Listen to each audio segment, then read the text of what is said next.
Hello my students of class 10. Today we will start chapter 7. But here we will discuss only about the women's movement in the 20th century for our half yearly syllabus. Means we will go through up to the page number 104 for your half yearly syllabus. Clear? So let's start our today's class my students. Our first topic is women and the anti-partition movement. Bengal was partitioned in 1905 by Lord Curzon.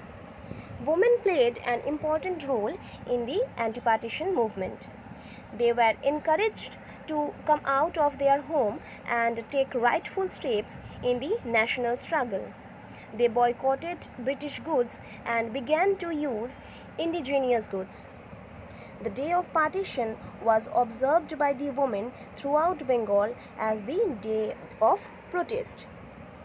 Sarala Devi Chaudhurani, through her journal Varati, encouraged the women community to take part in the anti-partition movement. She spread the gospel of nationalism in Punjab. For physical training, she set up a gymnasium in her own house. She also maintained close contact with the Shurit Samiti of Maiman Singh. Shurit Samiti was a secret revolutionary society. Sarojini Naidu traveled to various places and involved women to participate in the boycott movement. Women even donated money and ornaments to the Swadeshi Fund. Ashalata Sen, Manorama Basu, Kumodini Mitra, Lilavati Mitra, Nirmala Sarkar were some of the brave women who took part in the anti-partition movement. Now let's talk about our next topic, women and the non-cooperation movement. The non-cooperation movement was started in 1920 under the leadership of Mahatma Gandhi. Women responded enthusiastically to the call of Gandhiji.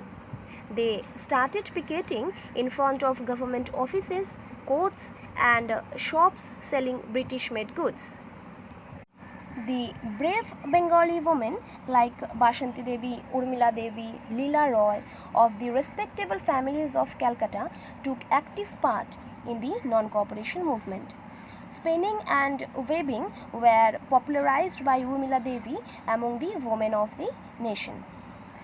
However, Gandhiji called off this non-cooperation movement in the year 1922. But the participation of women constitutes an important chapter in the history of freedom movements against the British in India. That's all for today's class, my students. About the rest portion, I will tell you in our next class.